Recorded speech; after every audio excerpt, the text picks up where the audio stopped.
Boa noite para todas as alunas do curso DNA. Estamos hoje na segunda aula já, hein? Daqui a pouco a gente vai falar a 10ª aula. Passa muito rápido, mas eu estou aqui para dar boa noite a cada aluna. Eu creio que essa noite vai ser uma noite maravilhosa, abençoada, onde Deus vai ministrar o seu coração, onde Deus vai falar com cada mulher. Nós estávamos aqui falando, né, de várias cidades, né? Tem gente do Piauí, acabou de entrar a Val, que é de Fortaleza. Olha que delícia, gente, que bênção. Então, eu quero dar boa noite a cada uma e declarar que vai ser uma noite maravilhosa nas nossas vidas. Hoje nós vamos falar sobre a paternidade e sua importância vital. Não importa qual a sua idade, não importa como foi, né, a sua vida, mas o relacionamento que você teve com o seu pai, com a sua mãe, com a sua família, sua primeira casa, né, a paternidade que você viveu, ela tenha sido boa ou ruim, ela influenciou na mulher que você é hoje.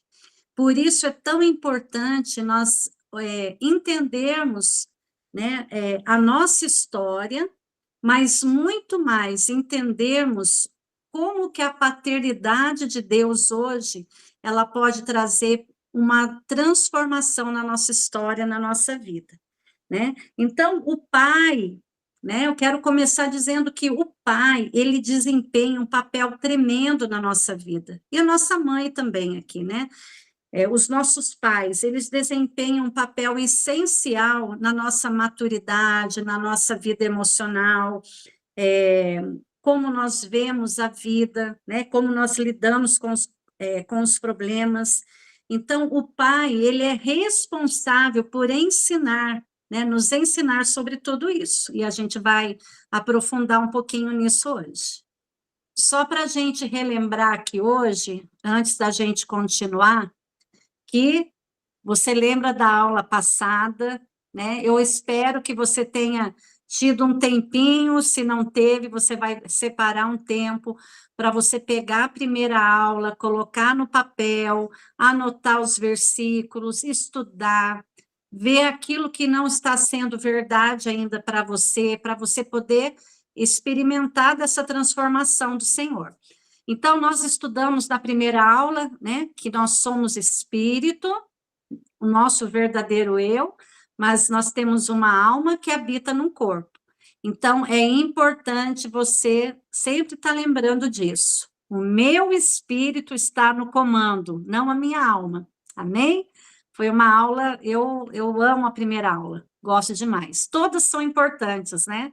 Mas se você não pegou a primeira aula, né? Alguém que não esteve na primeira aula, pega lá, ouve, pega os PDFs, anota, pega o exercício para você fixar. Amém? Então, eu quero começar hoje falando com você sobre família, né? Nós vamos falar da paternidade. Não tem como nós falarmos sobre a família funcional e a família disfuncional. Então, eu quero falar bem rapidinho, depois eu vou mandar para vocês tudo escrito isso, tá bom? Podem ficar tranquilas. Então, hoje se fala muito, né? Minha família, de feridas das famílias disfuncionais, né? Então, eu coloquei aqui um pouquinho, não está aí no slide, presta atenção, mas se você não conseguir anotar, não tem problema, tá bom? Eu vou mandar para vocês. Então, o que é uma família funcional? Ela é caracterizada por relacionamentos saudáveis, equilibrados. A família funcional é uma família onde há uma comunicação aberta, respeito mútuo, aonde tem um apoio emocional. O que mais que a gente pode dizer? Onde os membros da família se sentem seguros, se sentem valorizados, se sentem ouvidos, né? Seguros, tem espaço para você expressar os seus sentimentos, para você falar dos seus conflitos, né? E e resolver os seus conflitos de uma forma construtiva, vamos dizer assim, né? Então, numa família funcional, os pais, né, eles assumem a liderança da família, mas eles permitem que a família tenha autonomia para falar. Então, a família funcional, os pais lideram, mas eles são ouvintes, eles dão espaço para os filhos, né? Que mais que a gente pode fazer? Numa família funcional, eles trazem para os filhos saúde emocional para que eles possam viver o propósito de Deus em todas as áreas da vida deles, né? A gente está falando aqui de uma família que conhece o Senhor, mas existem muitas famílias que não conhecem a Deus, que têm um mínimo de estrutura que faz com que, dentro de um limite, aquela família caminhe bem, né? Até um limite. Agora, o que é uma família disfuncional?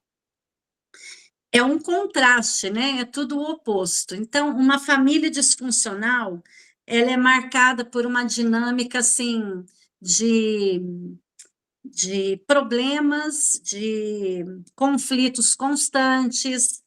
Não sei se você fez parte de uma família assim.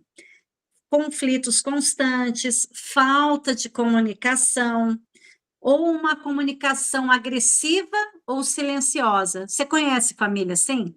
Ou ela tem uma comunicação agressiva um com o outro, ou aquela família que as pessoas veem problemas, mas todo mundo fica quieto, ninguém fala nada, né? É uma comunicação silenciosa. Qual será que era a sua família, hein? Ausência de suporte emocional, né? As pessoas não se importam com o que o outro está sentindo ou não, né?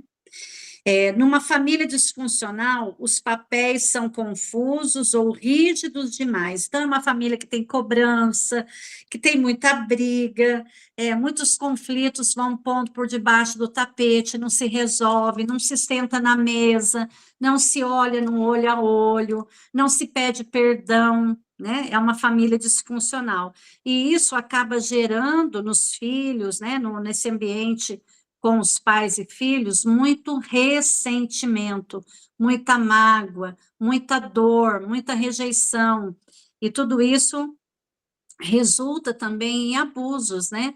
Então, as famílias disfuncional é uma família onde há muito abuso, muitas vezes verbal, físico, né? Tem famílias que eu já ouvi pessoas que elas apanharam tanto dos pais por pouca coisa, que elas apanhavam tanto que tinha que ficar depois na bacia com salmoura para aliviar a dor das cintadas que levou, do fio de ferro que apanhou.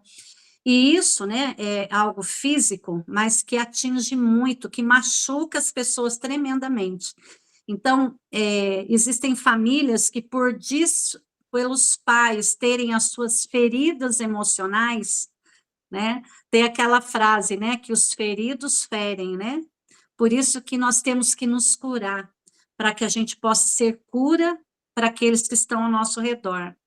Então, a família disfuncional, ela tem muita abuso físico, ou talvez não houve abuso físico, mas houve abuso verbal, palavras que você guarda, né, que os pais muitas vezes lançaram na hora do nervoso, na hora da briga, na hora que a coisa ferve, né, e por não ter uma estrutura emocional para saber falar, acaba ferindo, né?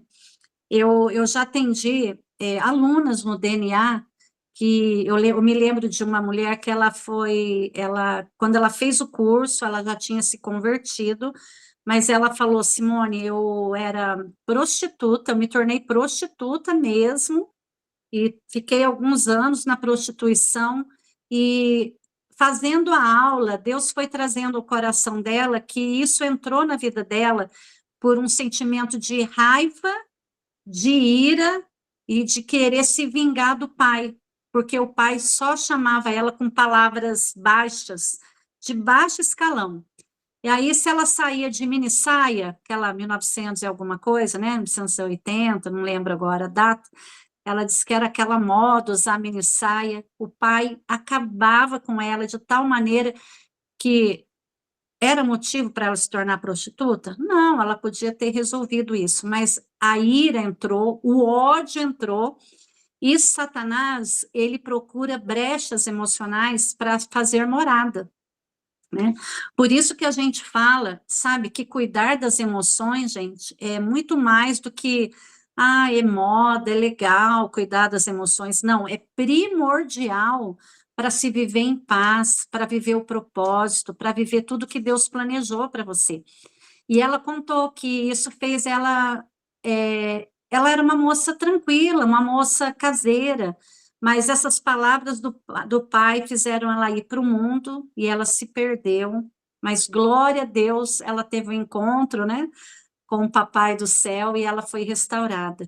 Mas eu estou dando esse exemplo para você ver como que é sério essa família disfuncional, ela pode gerar coisas que podem destruir todo o futuro da pessoa, né? Que mais que a gente pode falar aqui? Existe também um abuso sexual, né? Hoje a gente vê tanto isso, né? É muito triste também. Pais que eram para proteger os filhos acabam sendo aqueles que muitas vezes deixam os filhos expostos, né? Talvez por ignorância, talvez por não enxergarem, né, o mundo como deve ser visto. Eu me lembro de uma moça que ela era uma moça muito tranquila, muito sossegada, ela dizia que ela tinha 15 anos, mas ela tinha cabeça de 10, no sentido, assim, de pureza, sabe, de não estar ligada, nem de namorinho, nada, ela era bem tranquila.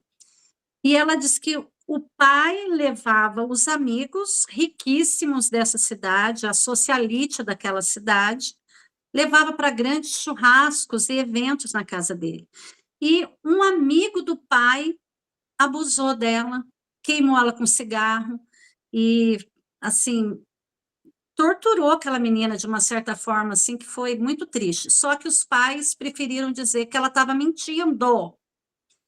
E aquilo causou nela tanto ódio dos pais que ela falou que ela virou a cabeça, aquilo abriu uma porta maligna, né, na vida dela, e ela falou que ela varreu a cidade, no sentido de sair com todos os homens que ela podia encontrar pela frente. Olha que triste.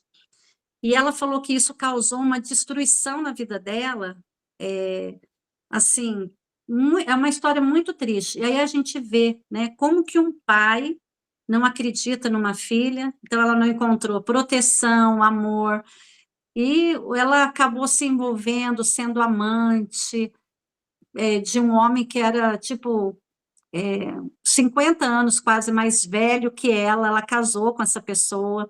Então, você vê, assim, como que o diabo, ele foca na família, porque Deus, ele criou toda a base, né, na família, né, no pai, na mãe, nos filhos. Então, o diabo, ele tem um alvo, destruir você, destruir sua casa, destruir sua família. Mas Deus, ele vem para curar as famílias, restaurar as famílias, né, mudar a história. Então, todas essas disfunções, né, elas acabam levando um lar à destruição. Aí eu queria falar com você um pouquinho, vamos aqui para frente, como que um pai ele influencia na saúde emocional da filha. Só lembrando, né, aquelas que chegaram agora, que tudo que eu estou falando aqui, vocês vão ter tudo anotadinho, tá bom? Podem ficar tranquilos. Como que um pai influencia na saúde emocional da filha? Então, vamos ver aí, no próximo. Ele influencia na autoestima. Então, a maneira como como o pai, ele trata a filha, afeta na sua autoestima, naquilo como ela se vê. Então, um pai que valoriza, um pai que respeita, um pai que apoia, que ajuda a construir, a autoimagem positiva da filha, tudo isso vai envolver na sua autoestima. Ela vai acreditar nela, ela vai acreditar no potencial dela, no valor que ela tem, né? E tudo isso é muito importante. Por outro lado, existem muitas mulheres que viveram um relacionamento paterno com muita crítica, muita cobrança, tudo que você fazia não estava bom, não era melhor. Se tirava 10, não, você tem que ter tirado 11. Ele cria, né? Tem pais que são tão críticos por causa da história deles, que eles acabam matando a autoestima das filhas, né? Então, o pai, ele é um veículo pelo qual a filha, ela enxerga, né? Ela compreende o valor que ela tem. Então, quando um pai, ele não valoriza, ele não elogia, ele não dá o valor devido à filha, isso gera nela, no futuro, buracos, né? Na imagem que ela tem dela mesma. Vamos lá, outra coisa que afeta também aí o relacionamento são os relacionamentos futuros. Então, a forma como você lida com as suas emoções, como você se relaciona com os outros, tem muito a ver com a forma como seu pai era com você e como ele se relacionava com as pessoas, como ele se relacionava, as escolhas que ele fazia, né, a forma como ele agia, influencia em você hoje nos seus relacionamentos. Outra coisa, segurança emocional. Então, um pai presente, um pai que oferecia à filha um senso de segurança emocional, isso gera em nós uma saúde emocional maravilhosa. Mas muitos de nós tivemos pais ausentes, né, que não passavam uma segurança, principalmente se você foi filha de um pai alcoólatra, por exemplo.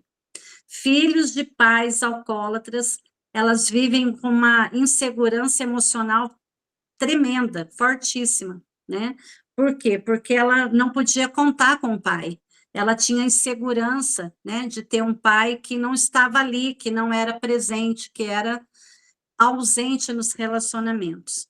Então, o pai, ele tem a missão de reproduzir o quê? O amor, de reproduzir uma paz, uma segurança.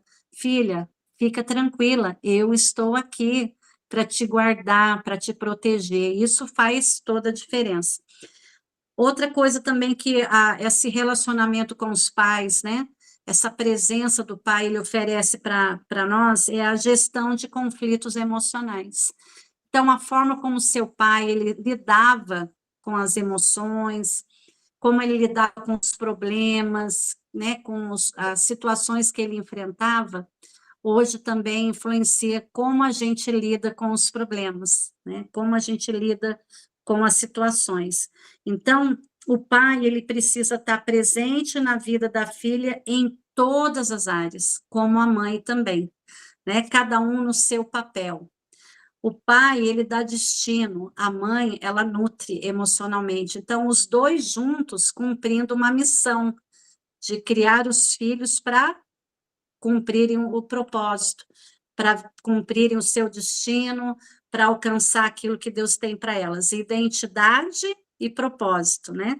É duas coisas que a gente precisa trabalhar fortemente em nós, a nossa identidade e o nosso propósito.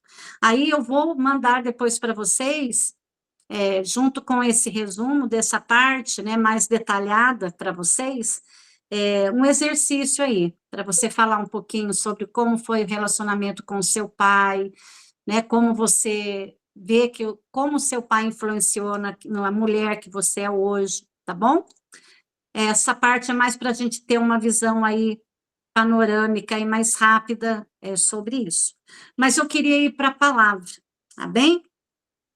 A gente vai falar um pouquinho hoje, começar falando de paternidade, falando de orfandade, né? O que a palavra de Deus fala sobre isso? Então, sobre a orfandade. Então, quando nós somos roubadas desse relacionamento paterno, sadio, saudável, o que acontece? Um sentimento de orfandade, ele assalta os nossos corações, a nossa vida. Se você teve um lar disfuncional, provavelmente, né? Ou se você viveu uma família onde havia relacionamentos tóxicos, né? Onde não havia expressão de amor, não havia segurança, acolhimento, onde não havia aconchego emocional, o que que acontece? A orfandade, ela começa a nos assolar, ela vem sobre nós, né? E esse sentimento de orfandade é um sentimento de rejeição, o que mais que a gente podia dizer, né? Uma rejeição profunda, uma sensação de não pertencimento, de inadequação, né? O que que seria inadequação? Você não se sentir suficiente, não se sentir que atende aos padrões que a família espera de você. Então, você se sente um peixe fora d'água, né? Você sente que você está no lugar errado, né? Que você não está, parece assim, parece que eu estou numa família que não é minha, né? Esse é um sentimento também que vem da orfandade. E a orfandade hoje, gente, é algo tão forte. Eu creio que sempre, né, sempre existiu, mas hoje existem muitos filhos, né, que são órfãos de pais vivos, porque quando a gente fala, aquela criança é órfã, né, porque o pai morreu, ou a mãe morreu, que é uma orfandade. Mas hoje existem muitos jovens, muitos filhos, muitos homens e mulheres que têm essa orfandade sobre elas por causa dessa criação que elas tiveram, desse distanciamento, dessa falta de intimidade, né? Aquela coisa distante. Então, parece que você se sente assim, sozinha, parece que ninguém é com você, essa sensação de não pertencer é uma sensação que traz muitas dores emocionais. E muitas pessoas que às vezes estão até numa depressão, por quê? Porque elas ficam remoendo essas histórias de abandono que elas vivenciaram, né? De lembrar que elas não foram amadas, que elas não foram respeitadas, que elas não foram valorizadas. Esses sentimentos, elas vão crescendo e gerando várias doenças emocionais, né? Então, vamos lá para Lamentações. Lamentações 5, diz assim, Lamentações de Jeremias. A nossa herança passou a estranhos, e as nossas casas a estrangeiros. Somos órfãos, já não temos pai. Nossas mães são como viúvas. Então, aqui em Lamentações, a gente vê falando dessa orfandade, né, que nós somos órfãos, ele falando que a herança dele foi roubada. Então, a orfandade, ela traz muitos malefícios, ela traz muitas dores para a pessoa, né? Eu até anotei aqui alguns prejuízos, né? Dificuldade de receber e confiar em Deus. Essa orfandade, ela traz uma sensação constante de rejeição, de não conseguir confiar no amor de Deus, de achar que eu vou receber o amor de Deus pelo que eu faço, né? Então, muitas pessoas, elas se sentem não merecedoras do amor de Deus, porque elas nunca tiveram isso na infância, né, no relacionamento paterno. Então, a pessoa órfã, ela sente assim, eu não mereço. Então, até mesmo a sua vida, o seu relacionamento com Deus, ela precisa hoje ser olhado de uma maneira diferente, né? Vamos lá. O próximo slide aqui, nós vamos dar continuidade nisso. Então, a orfandade, existe um espírito, né, que age por detrás da orfandade, e ele se chama espírito de Moloque. Esse espírito de Moloque, ele é visto lá no Velho Testamento, né, quando a gente começa a ver na região antiga de Canaã, né, a história fala na Bíblia que eles faziam muito sacrifício de crianças, principalmente tem na Bíblia falando do rei Manassés, né, que o que eles faziam naquele povo, naquela época? Quando havia uma crise, quando havia algum problema, quando eles queriam, tinham um desejo, algum pedido que eles queriam fazer ao Deus que eles serviam, né, que era esse Deus pagão, eles realizavam esses rituais pagãos, fazendo sacrifício humano naquela época, gente, olha que loucura. E eu peguei a foto para vocês terem ideia. O deus Moloque, ele era assim, ele tinha cabeça de bode, né, de boi, ele tinha corpo humano, o ventre dele era uma fornalha. E ali nos rituais que eles faziam, nas festas pagãs, né, de adoração ao Deus, ou fazendo um pedido para esse Deus, eles queimavam, jogavam crianças ali dentro. Só que é muito mais do que uma imagem, né? É um espírito que age, né? O espírito de Moloque, né? Essa palavra Moloque é que a gente deriva a palavra moleque, né? Por isso que fala, não chama a criança de moleque, né? Porque moleque vem de Moloque, né? E toda criança que ela é largada, que ela é deixada de lado, descuidada, essas crianças que ficam na rua, são crianças, esses moleques, né? Estão debaixo de uma atuação de Moloque, né? E tem até uma frase, eu não lembro se é do pastor Cote, que fala assim que toda criança rejeitada, ela é adotada por Moloque, porque é um espírito que quer o quê? Roubar aquela criança, roubar ela do propósito, roubar ela da identidade, né? E essa passagem do rei Manassés, se você quiser anotar para você ler depois, está lá em 2 Crônicas 33:6, né? Onde fala do rei Manassés, que ele queimou, ele sacrificou os próprios filhos, vários dos seus filhos, a esse deus Moloque, né? Ele é chamado, né, nessa área espiritual, quando a gente vai estudar mais a fundo ele, sobre o Deus do aborto, né? Ele quer matar crianças e abortar o propósito e o destino delas, né? Paralisar o propósito de Deus para a vida delas. Então, existe uma perda, existe um roubo. Nós lemos ali, né, em Lamentações, que a herança é roubada, né? A nossa herança passou para a mão de estranhos, nossas casas aos estrangeiros. Então, a pessoa que tem esse espírito de Moloque agindo, essa orfandade agindo, a pessoa não rompe na sua vida profissional, ela não rompe na sua vida financeira, ela fica presa. Muitas vezes se tornam pessoas pródigas, se tornam pessoas consumistas, pessoas que têm essa ausência, essa lacuna, né, que foi gerada por causa desse relacionamento paterno, elas ficam presas, né? Então, a raiz da orfandade é esse sentimento de abandono, é esse sentimento de esses abusos, né, que elas passaram na infância, uma criação sem referência de amor.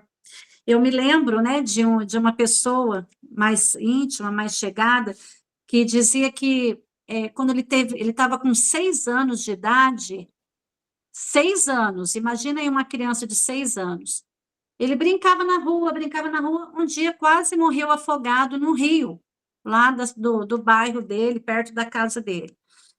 O que uma mãe estava fazendo que não estava vendo um filho de 6 anos no rio, quase morrendo afogado?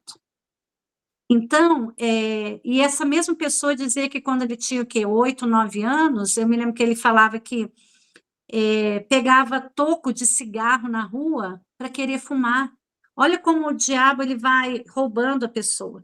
Então, já tinha aquele espírito meio de, de, de querer coisa errada. Por quê? Porque não tinha um pai presente. Aquele pai que falava, eu vou lá no futebol com você. Ah, eu vou lá, né? Você vai jogar bola? Eu vou lá ver você jogando. Ah, você tem um circo na cidade? Eu vou levar você para ir lá no parque de diversão. Um pai presente, protetor, protege os filhos do espírito de Moloque. Mas quando os pais, eles vão vivendo a vida deles e os filhos vão ficando de lado, esse espírito, ele começa a atuar, né?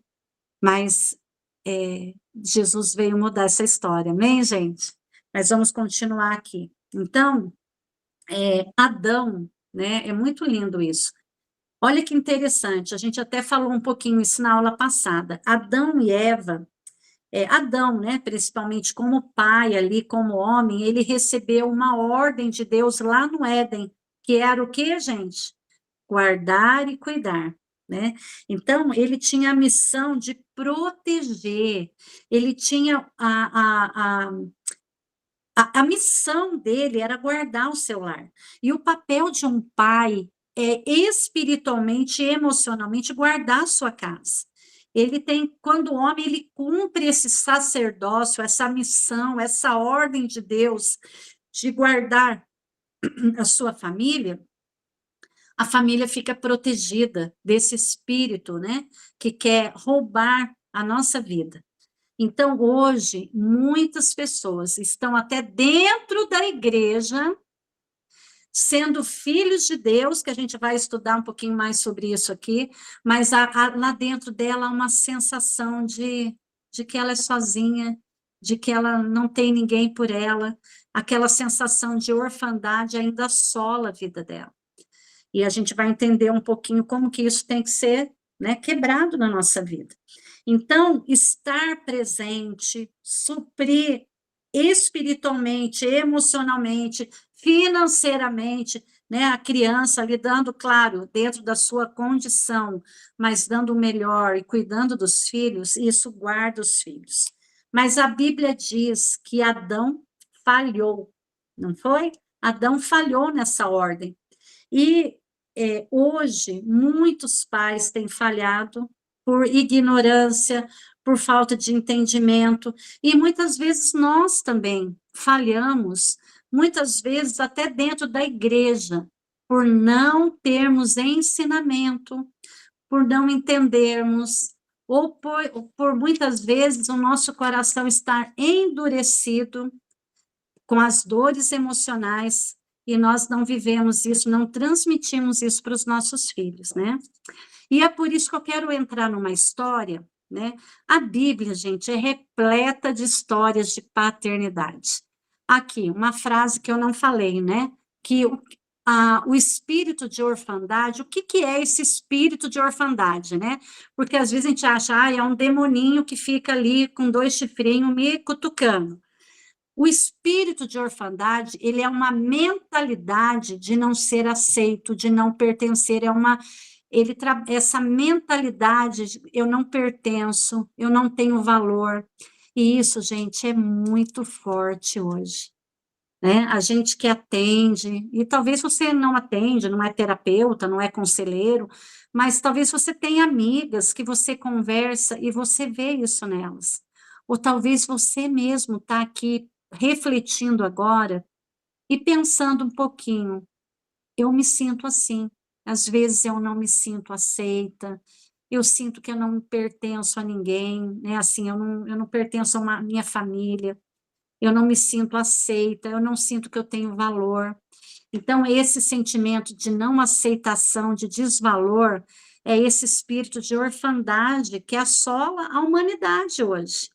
Existe uma humanidade, existe, né, um mundo órfão, esperando que você e eu, a gente possa levar, né, Jesus para elas, para que haja uma cura, para que haja uma restauração, para que as pessoas conheçam um Deus que é Pai, né? E é isso que a gente vai continuar falando, né, sobre isso.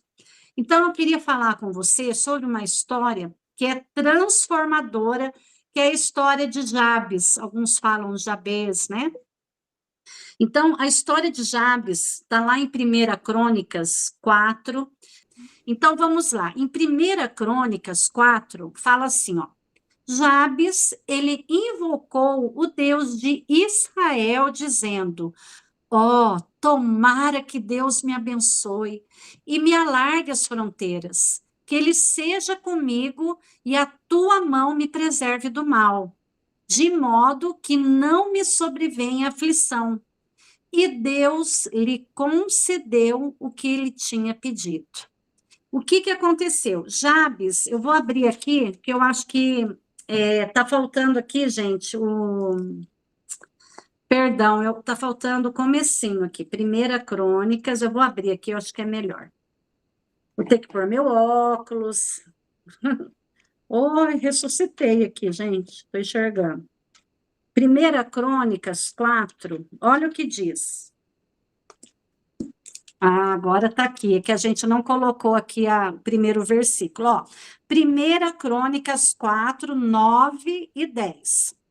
Foi Jabes o mais ilustre do que seus irmãos. Sua mãe chamou-lhe Jabes, dizendo, porque com dores o dei à luz. Jabes invocou o Deus de Israel, dizendo, tomara que me abençoes e me alargues as fronteiras, que seja comigo a tua mão e me preserves do mal, de modo que não me sobrevenha aflição. E Deus lhe concedeu o que lhe tinha pedido. Jabes, ele disse assim, a Bíblia diz que ele foi o mais ilustre. O que é o mais ilustre?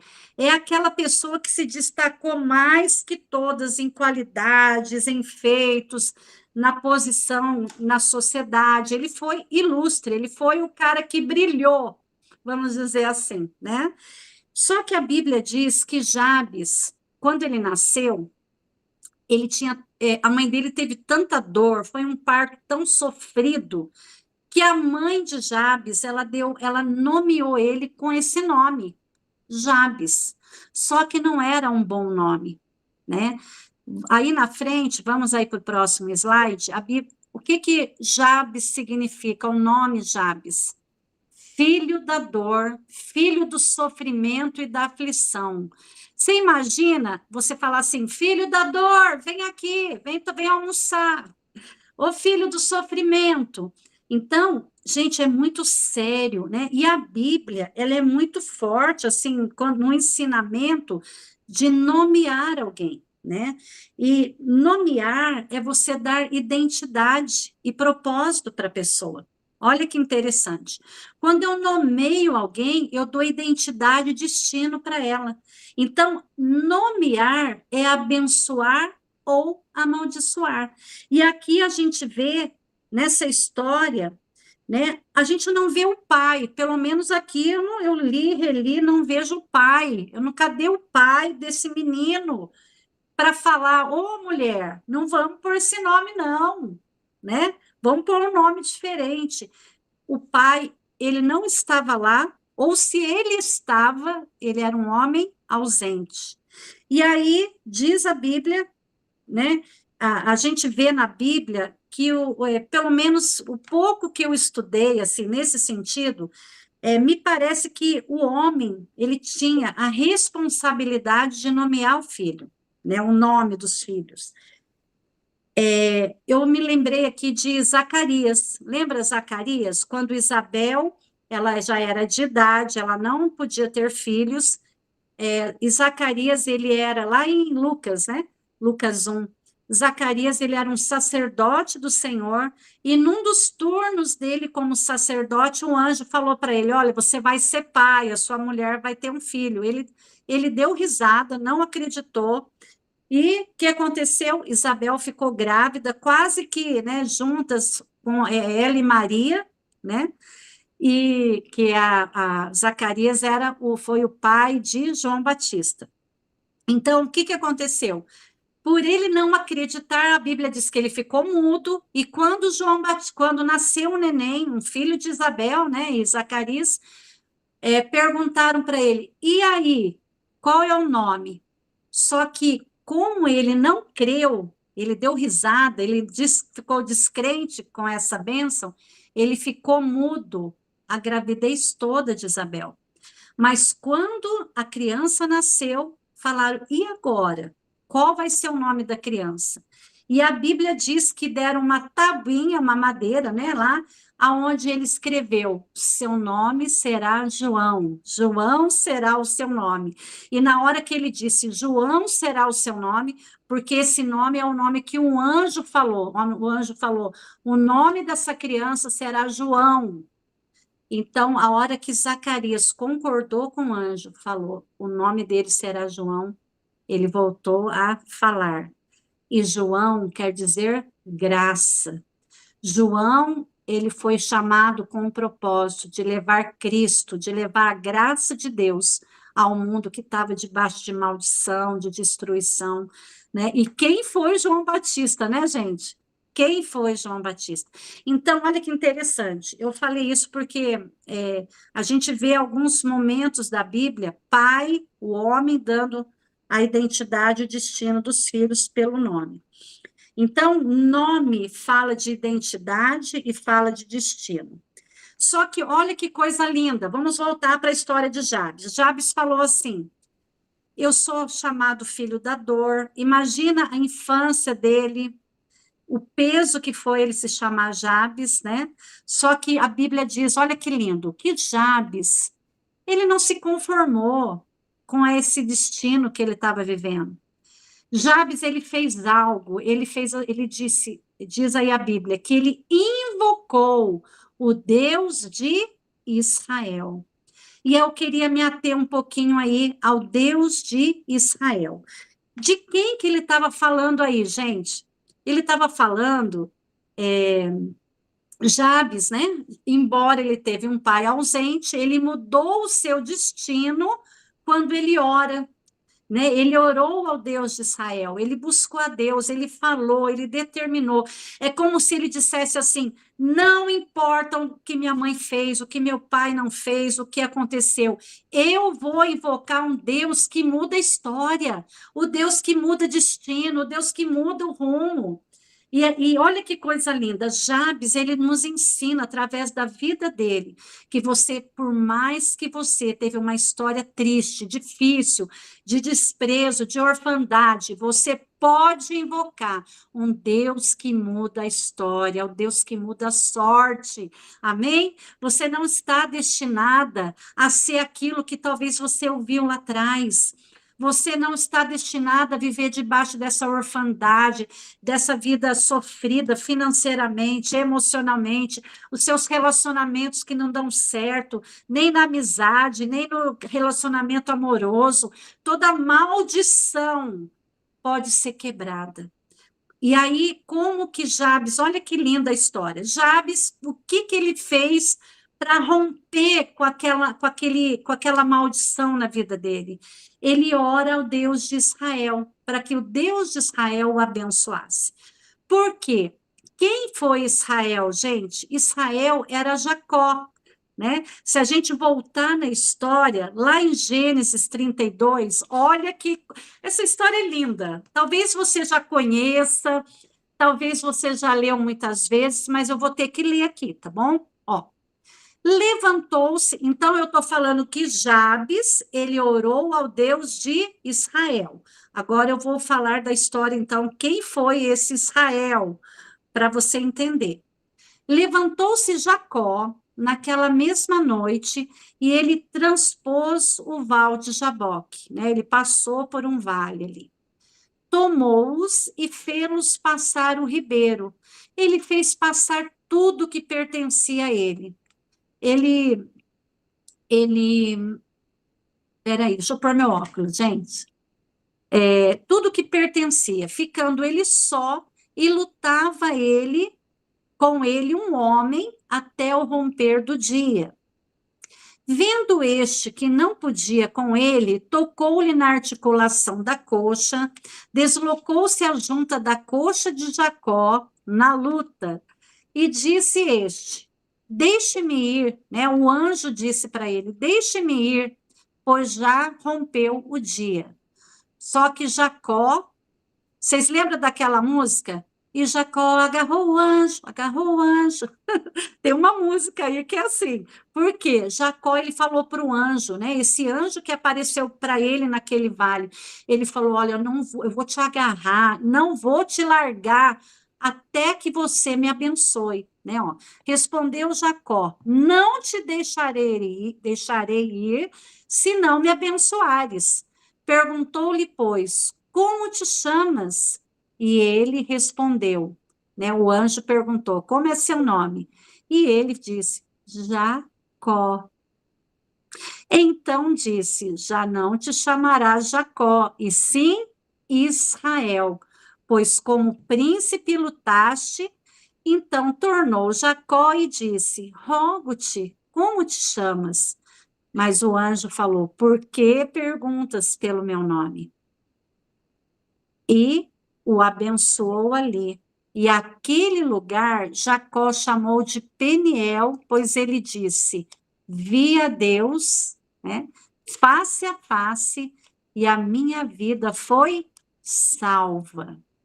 Agora, vou explicar para vocês o que aconteceu para quem não lembra da história ou para quem não conhece. O que aconteceu? Jacó, ele era irmão de Esaú, eram irmãos gêmeos. Só que Esaú nasceu primeiro, depois Jacó em seguida nasceu. Ele nasceu segurando o calcanhar do irmão, né? Diz a Bíblia. O que aconteceu? Existia no Velho Testamento a bênção da primogenitura. Que bênção era essa? Todo filho primogênito, ele recebia uma unção dobrada, né? A unção da dupla honra. Ele tinha uma honra especial, todo filho primogênito. E Jacó, que quer dizer usurpador, aquele que dá um jeitinho, aquele que passa a perna. O nome Jacó já diz, né, gente? Já não era um bom nome. E a Bíblia diz que Jacó ele foi crescendo ali, desejando, né, a primogenitura do irmão. Até que, com a ajuda da mãe, olha a família disfuncional. A mãe é mais protetora de um filho e o pai do outro. E a Bíblia diz que Jacó, o irmão veio da caça, ele preparou um prato, né, de comida bem gostosa, e falou para o irmão: Você quer esse prato? Ele quer. Ele falou: Só se eu te dou se você me der o direito de primogenitura que você tem. E o irmão lá nem deu bola, nem ligou, comeu, né, a comida. Só que Jacó, ele chegou no pai e enganou o pai, dizendo que era o irmão para receber aquela bênção. E a história foi essa. Ele roubou a bênção que era do irmão, só que o irmão quis matá-lo, o irmão entrou numa briga com ele, e para que ele não morresse, a Bíblia diz que Jacó picou a mula, como diz. Ele zarpou, ele foi embora. A mãe falou: Filho, vai embora, senão seu irmão vai te matar, porque você pegou a bênção que era dele. E a história conta, espero que vocês estão conseguindo acompanhar aí, depois vocês vão ler a história de novo aí para vocês ficarem atentas.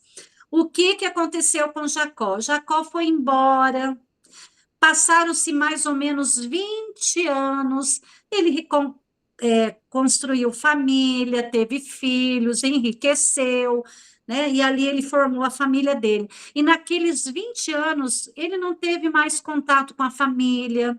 A mãe dele morreu nesse meio tempo, 20 anos, ele não teve mais notícias, porque ele estava longe. E o medo dele voltar e o irmão matá-lo. Só que aí a Bíblia diz que chegou um momento que o coração de Jacó começou a pesar. Sabe por quê, queridos? A família, ela tem que ser curada. A família não curada, não restaurada, ela traz muitos prejuízos para a nossa vida, para a nossa saúde física, emocional e espiritual. Aí Jacó, ele toma essa decisão: eu vou voltar. E ele pediu a bênção do anjo, porque ele sabia que ele poderia voltar e ser morto pelo irmão. E ele passou aquele vale, passou as vacas, os bois, tudo que ele tinha, né? As malas, as tendas. Eu creio na minha imaginação aqui que ele passou esse vale, montou as tendas, né? Os seus funcionários, assim vamos dizer, né? Aqueles empregados ajudaram ele ali. Todo mundo ficou na boa, foram dormir, os filhos, mas ele ficou lá. Ele ficou naquele lugar e ele chamou o anjo. Ele, não, ele invocou, né, o Deus de Israel. Ele invocou o Deus Todo-Poderoso. Não, ele era Israel, né? Ele invocou a Deus ali. A Bíblia diz que esse anjo começou a conversar com ele. E ele falou para o anjo: me abençoa, me abençoa. Só que o anjo aqui, gente, é um anjo com letra maiúscula. E segundo os estudos, né, os teólogos, esse anjo era próprio Jesus no Velho Testamento, porque Jesus ele é eterno, né? Antes dele vir, nascer de Maria, lá toda a história, Jesus já era, né? Já era Deus. E a Bíblia fala, né, segundo a teologia, os teólogos, que é a aparição de Jesus aqui no Velho Testamento. E ali esse anjo diz para ele: qual é o seu nome? E ele teve que falar: meu nome é Jacó, meu nome é ladrão, meu nome é aquele que passa a perna nas pessoas, meu nome é aquele que quer dar um jeitinho, sabe? Passar as pernas, passar a perna, eu sou um ladrão. E aí ele diz: seu nome é usurpador, ladrão, mas a partir de hoje eu te dou um novo nome. A partir de hoje você vai se chamar Israel, que quer dizer príncipe, aquele que ganha as batalhas, aquele que é campeão com Deus. Olha que coisa linda. Deus, querida, é um Deus que muda destino, que muda propósito, que muda o nosso nome, amém? Talvez você é chamada a filha problemática, aquela que só tem problema, aquela que, né, que esconde as dores aí, né? Mas Deus está dizendo: eu sou o Deus que muda o nome. E o que, que aconteceu para resumir essa história, para fechar esse ponto? Jacó, ele se apropriou, né? Agora eu sou Israel. E a Bíblia diz que ele saiu dali, né? E ele ainda pôs o nome daquele lugar de Peniel, porque ele disse: eu vi a face de Deus e a minha vida foi salva. Porque ele sabia que se ele tivesse ido sem esse encontro, talvez o irmão dele o matasse, né? Mas, gente, a coisa mais linda disso é que quando Jacó, que se tornou agora Israel, ele sai dali, ele vai com a família, caminhando rumo à casa dos seus pais. De longe, diz a Bíblia, que ele avista um cavalo, eu imagino um cavalo ali, eu não lembro agora da história, gente, se era num cavalo, mas ele vê de longe o irmão, ele vê o seu irmão, e a Bíblia diz que ele temeu, né? Eu acho que o coração dele ficou acelerado, falou: agora, ou meu irmão me mata, ou, né, mas eu vou lá.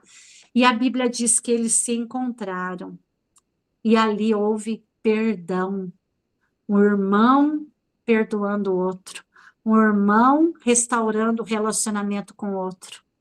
Gente, sabe, Deus, ele quer quebrantar o nosso coração, ele quer nos curar para que haja restauração familiar.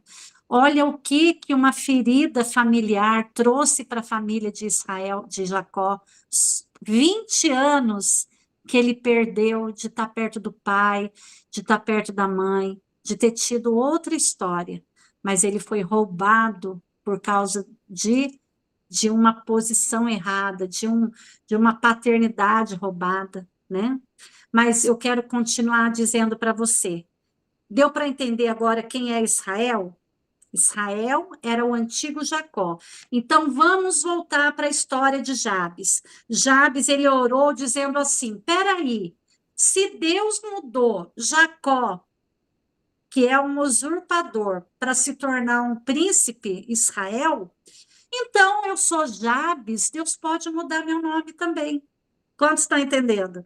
Então, ele pensou assim: se eu sou Jabes, sou filho da dor, sou problema, mas eu sei que Deus mudou a história lá de Jacó, ele vai mudar a minha. Então eu vou invocar esse Deus de Israel para ele mudar a minha vida também. Então a gente volta lá para Jabes agora. Jabes, ele invocou o Deus de Israel, que mudou a história dele, para que mudasse a sua história. Então, aquela oração, aquela busca que Jabes teve, ele estava dizendo: eu vou romper agora com toda a maldição que a minha mãe, na ignorância dela, na forma como ela agiu, me trouxe maldição. Eu quebro isso, eu rompo isso, eu vou me tornar um novo homem. E no momento que ele fez isso, gente, Jabes rompeu de tal maneira que ele se tornou o mais ilustre que os seus irmãos. Você consegue entender que você não precisa continuar nessa posição sua de filha rejeitada, desprezada, sabe? A dor que você viveu na sua história, ela pode ser cancelada hoje. Existe um tempo novo. Amém? Mas vamos continuar, que agora que eu olhei o relógio, meu Deus, my God, Senhor, me dá graça. Então, abençoar, gente, é liberar para prosperar. Abençoar alguém é elogiar. No Novo Testamento, abençoar é a palavra eulogel, elogiar. Então, eu e você, talvez a gente não foi elogiada, a gente só levou pancada, só fomos criticadas, julgadas, né? E existe uma palavrinha aí que é honra. Os pais, muitas vezes, não honram os filhos também não honram os pais. E existe o que? Uma maldição na família. Nós precisamos mudar isso. Amém, queridas? Nós precisamos mudar essa situação, mudar essa história. Sabe, a noção de bênção, a gente não tem noção do que é bênção. A bênção é algo tão tremendo, gente, que Jacó chegou a roubar a bênção do irmão. Olha que loucura, né? No Velho Testamento ele fez isso. Que bênção ele roubou? A bênção do filho primogênito. Só que a Bíblia diz que hoje, em Cristo, quando eu aceito Jesus, eu resgato, né? Essa primogenitura para mim novamente, né? Vamos continuar aí, gente. Tem tanta coisa para falar. Oh, meu Deus, me dá graça aí. Então, a bênção da primogenitura é a bênção da dupla honra. Então, a Bíblia diz lá em Isaías 61 que no lugar da vossa vergonha, você que tem sido envergonhada financeiramente, emocionalmente, em todas as áreas, olha a promessa que você tem para você hoje. Em lugar da sua vergonha, tereis dupla honra, em lugar da afronta, exultareis na vossa herança. Por isso, na vossa terra possuireis o dobro e tereis perpétua alegria. Essa é a promessa de Deus para nós hoje. Amém? Vamos lá. Romanos 8, 28 e 29. Sabemos que todas as coisas cooperam para o bem daqueles que amam a Deus, daqueles que são chamados segundo o seu propósito. Vamos lá? Então, no outro versículo, né, que Deus, ele tem um propósito, ele tem um plano, e todas as coisas vão cooperar para o seu bem, né? Todas as coisas.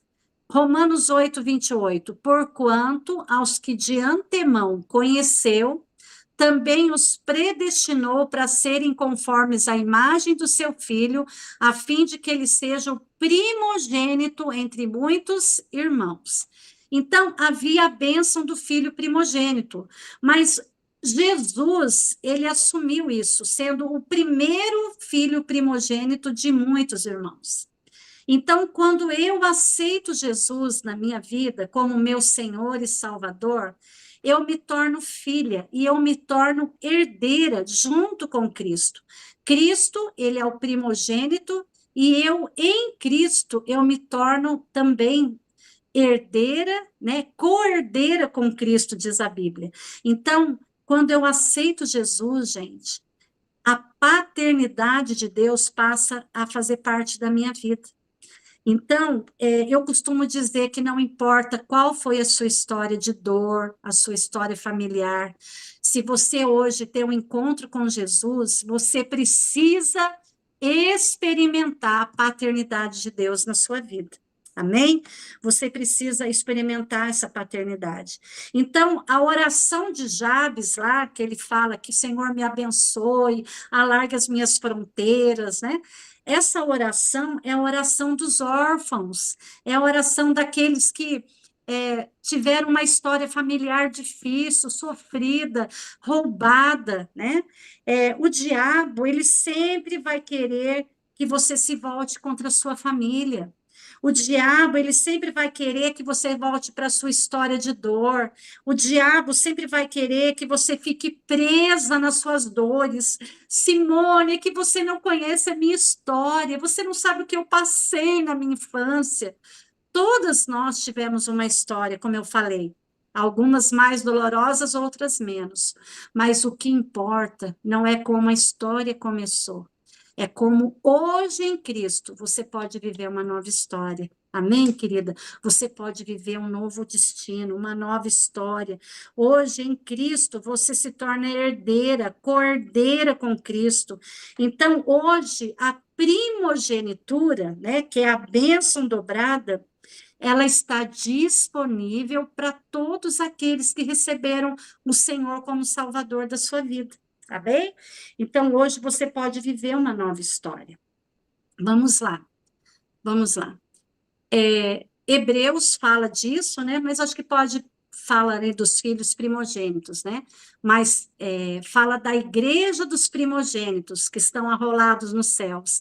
Então, olha que lindo. Hoje, se você está em Cristo, você faz parte de uma nova família, da família de Deus, onde existe um Pai amoroso, e essa igreja é a igreja dos primogênitos, é a igreja onde tem filhos que estão debaixo da unção dobrada, da unção fresca do Espírito, amém? Você tem essa bênção sobre você hoje, talvez você não sabia disso, talvez você estava olhando só para a sua história do passado, mas hoje você está em Cristo, amém?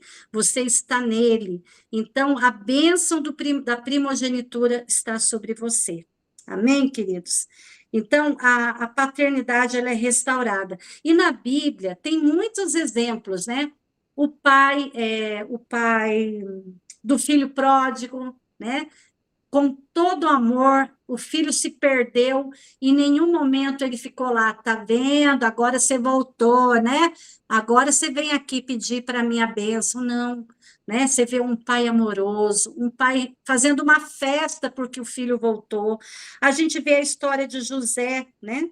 Que foi um pai, José, o pai de Jesus, né? O pai terreno de Jesus, que foi obediente, né, ao chamado dele para ser o pai de Jesus aqui na Terra, né, como um pai adotivo. A gente vê Abraão como pai da fé, então a gente vê muitos exemplos na Bíblia, né, de pais, né, mas vamos continuar aí. Salmo 68, pai dos órfãos, juiz das viúvas, Deus em sua santa morada. Então, Deus, ele se intitula pai. Olha que lindo. Ele se intitula o pai dos órfãos. Então, se você tinha sobre você o espírito da orfandade, hoje Deus está dizendo, você tem pai. Você tem um pai que faz com que o solitário more em família e ele tira do cativeiro para a prosperidade. Só os rebeldes habitam em terra estéril. Você não está debaixo da rebeldia. Você não está preso, cativo. Você hoje tem um pai que cuida de você. Amém? Mas vamos lá. Porque, Romanos 8,13, não recebeste o espírito de escravidão para viverdes outra vez com medo, atemorizados, mas você recebeu o espírito de adoção, baseados no qual clamamos Abba Pai. Então, quando eu aceito Jesus, o Espírito Santo, o espírito da adoção, ele nos adota, nós nos tornamos filhos de Deus. E aí clamamos Abba Pai. Abba Pai fala o quê? Abba fala de paizinho, fala de intimidade. Sabe, Deus, ele quer que você tenha uma vida de intimidade com ele, que você seja íntima de Deus. Amém? Vamos lá. E a Bíblia diz lá em Malaquias que ele converterá o coração do pai aos filhos e o coração dos filhos aos seus pais.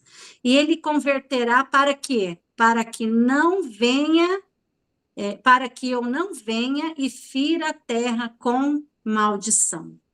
Um pouquinho antes, nesse versículo, eu tinha deixado aqui aberto, mas eu fechei. Olha que lindo.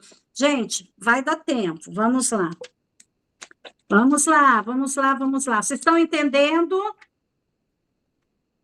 Estou tendo que correr, né? Mas vamos lá. Acho que tinha que ser 2 aulas para falar sobre isso. Olha aí.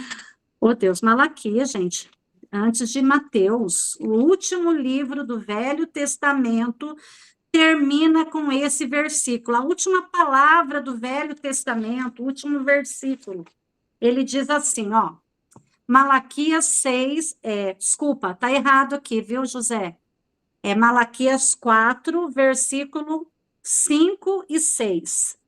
Eis que eu vos enviarei o profeta Elias, antes que venha o grande e terrível dia do Senhor. E ele converterá o coração dos pais aos filhos e o coração dos filhos a seus pais, para que eu não venha e fira a terra com maldição.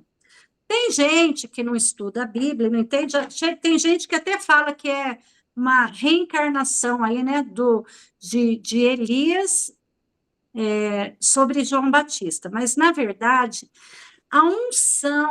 havia uma unção de Deus que estava sobre Elias, que essa mesma unção também estava vindo sobre João Batista, para que ele levasse essa conversão, para que ele levasse essa palavra, para que ele levasse às pessoas um arrependimento, né? E ele converterá, né? A conversão fala de uma mudança de mentalidade, uma mudança não de mentalidade órfã, mas de uma mentalidade de filho, uma mentalidade de filho de Deus, né? E essa mentalidade, ela quebra o nosso coração, sabe?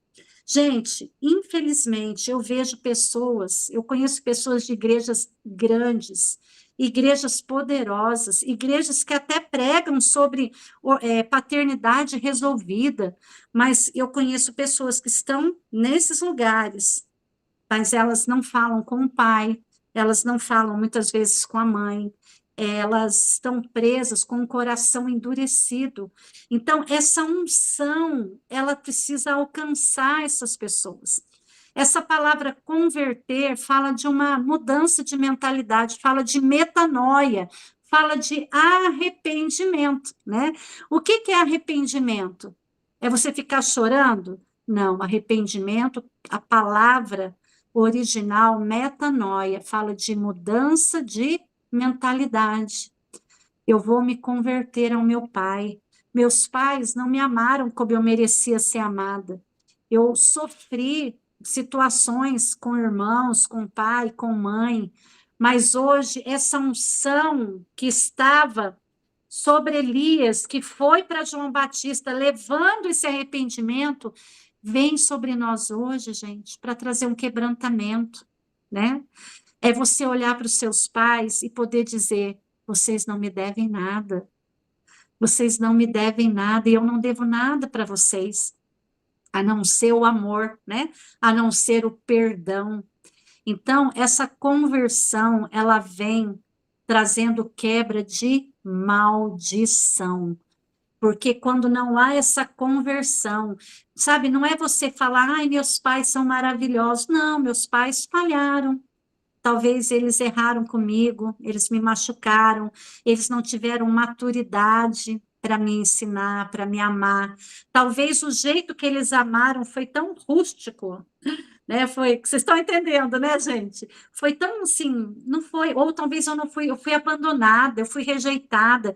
Talvez o alcoolismo do meu pai gerou em mim feridas terríveis, mas quando eu me volto para o meu pai e eu digo, pai, eu te honro como meu pai, a despeito do que o Senhor fez ou não fez. Quando há esse quebrantamento, quando essa dureza do coração sai de nós, queridas, a unção, essa unção que eu estou sentindo aqui agora, ela vem para quebrar, sabe, esse cativeiro que você tem vivido. Muitos filhos não falam com pais. O pai está velhinho, ou talvez seus pais até partiram, mas você pode, no mundo espiritual hoje, desligar isso. Você pode dizer, Senhor, eu perdoo meus pais por eles não terem me amado como eu precisava, por tudo que eles fizeram, a falta de proteção, de amor, né? Aquilo que você vivenciou e faltou. Hoje, em Cristo, você é apresentada a um pai amoroso, um pai que te ama, um pai que te acolhe. Ele não vai te condenar. Sabe aquele erro que você cometeu? Sabe pecados que estão lá naquele quartinho da bagunça? Pode abrir a porta, querida. Porque hoje existe uma unção aqui que quer quebrar essa orfandade na tua vida. Sabe, eu posso sentir Deus dizendo: você é uma filha amada, você é uma filha querida. Todo espírito de orfandade que estava te aprisionando, fazendo você não romper emocionalmente, espiritualmente, financeiramente, todo cativeiro que está te prendendo por causa lá da tua história. Talvez foi a sua mãe que errou com você também. Talvez foram palavras que te deixaram tão mal, que lá dentro você fala assim, olha, eu até posso ter pai e mãe, mas para mim é como se não tivesse. Hoje Deus está dizendo, se converta. Há uma unção aqui. Amém, querida? Há uma unção de mudança. E lá em João, né, a gente vai lendo, é interessante que Lucas 1,16, ele fala aqui, ó, de novo, só que aqui ele já falando de João Batista, olha que lindo. E converterá muitos filhos de Israel ao Senhor, adiante do Senhor, e ele irá adiante do Senhor no espírito e no poder de Elias. Ele está dizendo aqui de uma unção, gente. E essa unção está aqui hoje para converter o coração dos pais aos filhos e converter os desobedientes à prudência dos justos e habilitar para o Senhor um povo preparado. Talvez você tenha que pedir perdão para os seus filhos, né? Filhos, talvez eu não consegui te amar como você merecia ser amada, porque é o que eu tinha, é o que eu recebi, me perdoa. Mas, além de eu te amar, existe um Deus, um Pai que te ama mais do que eu. Eu sei que Deus ama meus filhos muito mais do que eu e meu marido, por mais que eu amo meus filhos, sabe? E é assim que você tem que viver, debaixo dessa unção, amém? Vamos lá. Olha que coisa linda, gente. Meu Deus, segura o relógio. Gente, vocês aguentam um pouquinho? Todas? Ah, eu preciso terminar essa aula. Sim. Amém? Só um pouquinho, vale a pena. Amém? Perdão, tá, gente? É que às vezes eu vou mergulhando e eu não quero deixar de passar isso aqui. Olha que coisa linda. Obrigada. Se alguém precisar sair, você está abençoada, tá bom? João 18, olha que lindo. 39 a 40. É costume entre vós que eu vos solte alguém por ocasião da Páscoa. Quereis, pois, que eu vos solte o rei dos judeus? Todos gritaram, todos novamente. Não, não solte este, mas Barrabás. Ora, Barrabás era um salteador, ele era um ladrão. Então, aqui, Jesus estava diante, né, da lei daquela época, pronto para ser condenado por não ter feito nada, e junto com ele tinha Barrabás, que era um ladrão que ia ser morto também. Mas como era Páscoa, eles escolhiam sortear alguém ali, né? Escolher alguém para ser liberto. E quando eles chegam diante do povo, eles falam: quem vai para a cruz? Barrabás, o ladrão, ou esse aqui, que eu nem, né? Esse rei dos judeus aí. Olha que coisa. E o povo disse: solte Barrabás. O nome Barrabás vem do aramaico, né, Bar-Aba, que quer dizer filho do pai. Isso significa, esse significado é muito louco, muito poderoso, muito intrigante à luz do Evangelho. Por quê? Porque Jesus é o verdadeiro Filho do Pai. Concordam comigo? Jesus é o Filho unigênito do Pai. É o Filho de Deus. Enquanto Barrabás era um criminoso que foi solto no lugar dele. E isso fala de mim e de você. Você é um filho, uma filha criminosa, no sentido, né? Eu também. Nós tínhamos pecado, nós tínhamos falhado, só que nós fomos soltas e ele morreu no nosso lugar. Era para morrer Barrabás, era para morrer eu e você naquela cruz, mas Jesus, que é o verdadeiro filho do Pai, morreu no nosso lugar. Amém? Vamos continuar aí. Ai, que coisa linda, gente. Olha, Jesus, em todo o tempo que ele ficou aqui, desde a infância até a vida adulta, Jesus sempre chamava Deus de Pai. Você consegue lembrar? Você que lê a Bíblia, se você não lê, vai começar a ler mais, amém? Nós vamos ler a Bíblia. Jesus, ele sempre chamava Deus de Pai, tanto que quando ele tinha 12 anos, os pais se perderam de Jesus. Quando Maria estava voltando para casa, falou: gente, cadê meu filho Jesus? Cadê ele? Eles voltaram para a cidade, aonde estava Jesus? No templo. E lá no templo, eles falaram assim: Jesus, por que você separou da gente? Você está aqui. Ele falou: olha, quem são vocês? Quem é meu pai e minha mãe? Né? Ele falou: Deus é meu pai.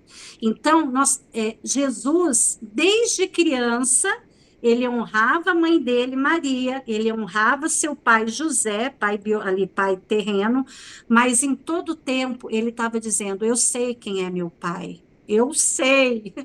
Então, por todo o crescimento de Jesus, desde os 12 anos, ó, ele era uma criança, ele já sabia quem era o pai dele.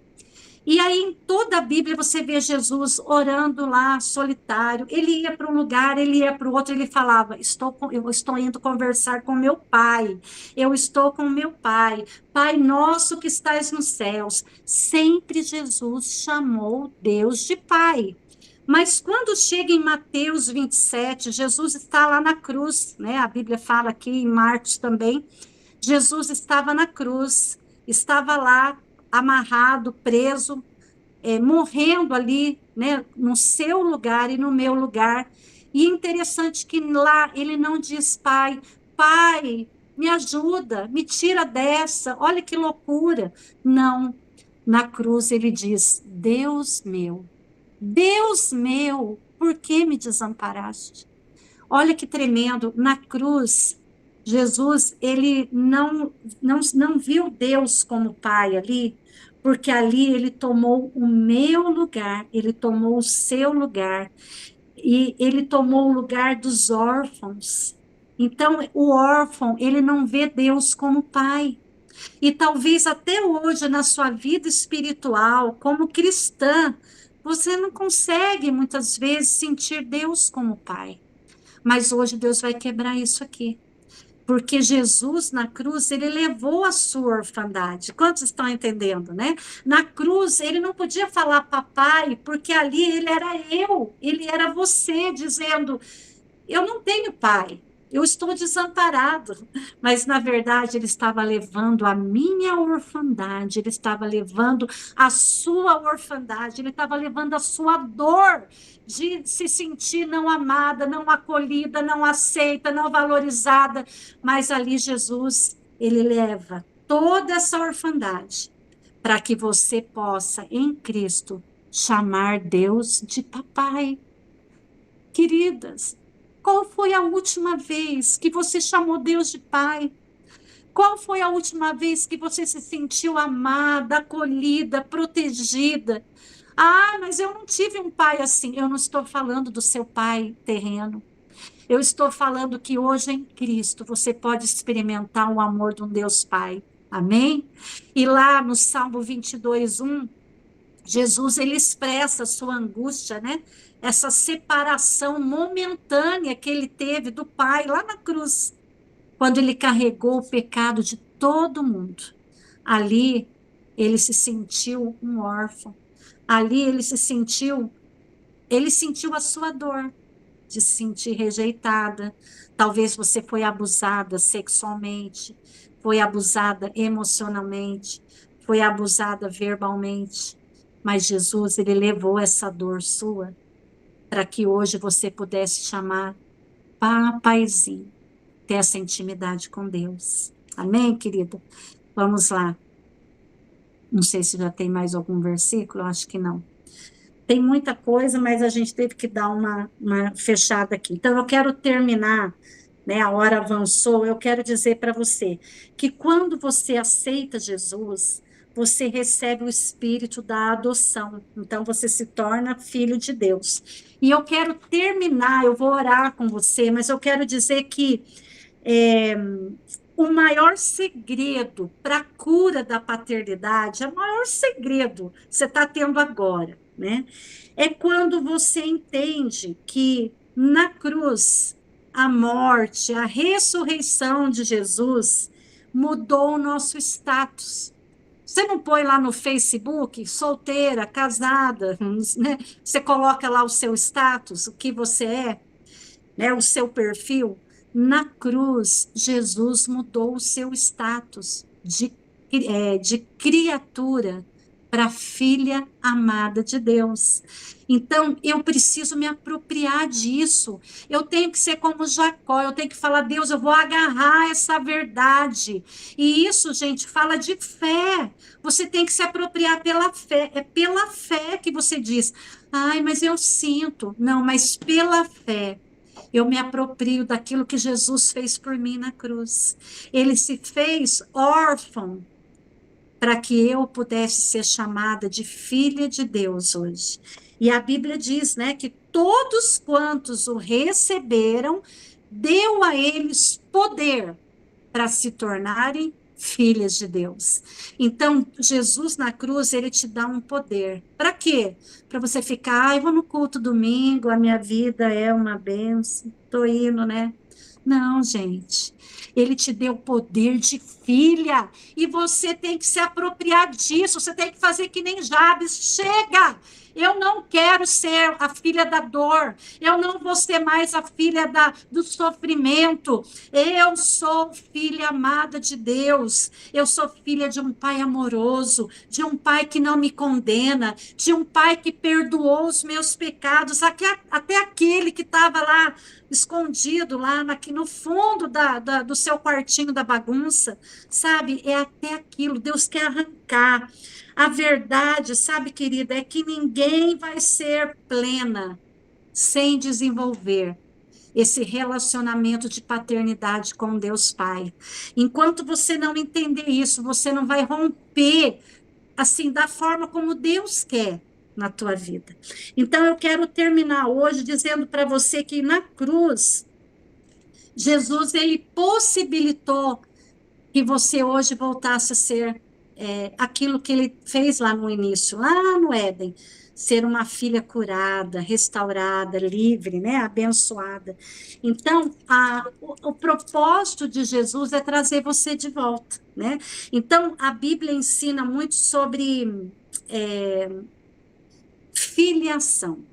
E eu quero orar com você agora, né, em cima disso, que a grande escolha, a maior escolha, se fosse para resumir o evangelho, é que você se aproprie da paternidade de Deus na tua vida, que você se aproprie da filiação.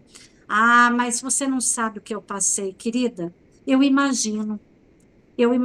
já ouvi algumas histórias, ou milhares, né, centenas, eu não sei, muita mulher, né, eu já ouvi muita história, histórias terríveis, terríveis, terríveis, mas foram histórias terríveis até o dia em que elas experimentaram a paternidade de Deus na vida delas. Sabe, você pode se aconchegar nos braços de Deus nessa noite e romper com toda dureza, sabe? Toda dureza de coração. Essa unção, né, de Elias foi a unção que veio para quebrar esse distanciamento. Você não precisa ser amiga mais íntima da sua mãe. Oh, I love you, meu pai. Não é isso que Deus está dizendo. Mas Deus está dizendo assim que pode haver cura, pode haver honra. Sabe por que muitas vezes a gente tem dores na nossa alma? Porque um dia você se sentiu desonrada pelo seu pai. Você sentiu que você não foi honrada pelos seus pais. Você se sentiu desonrada, desvalorizada, não aceita. Mas hoje Deus está quebrando. Amém? Você é filha amada de Deus. É tempo de cura, é tempo de restauração, porque você está em Cristo. Amém, queridas? Olha, um beijo para vocês. Obrigada por vocês terem ficado até o final. E eu quero declarar uma unção. Ela está aí, ó, chegando, chegando, chegando, enchendo você de alegria. Assim como Jacó teve aquela alegria quando o nome dele foi mudado para Israel. Eu quero declarar que você é uma Israel de Deus, você é uma campeã, você é uma princesa no reino dele. Amém, queridas? Boa noite para vocês, que Deus abençoe cada uma, em nome de Jesus. Beijo!